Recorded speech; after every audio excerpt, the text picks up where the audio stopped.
Radku Loboši, čau.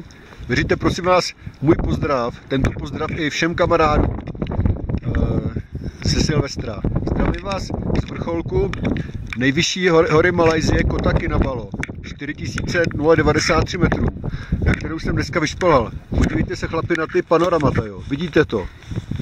To je prostě neskutečné. Ale jsem hrozně silnej. Vylez jsem to bez kyslíku.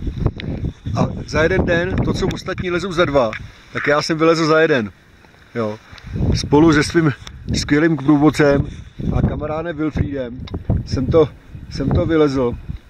A teď už se jenom dostat bezpečně dolů. Tady vidíte ceduly. Teď už se bezpečně dostat jenom dolů. A jsem hrozně nadšený, protože jsem si nevěřil, že to v jednom dnu vylezu. Ale ostatní zůstali v půlce cesty na chatě. A já to vylez. Mějte se bezva. Čau. Uvidíme se.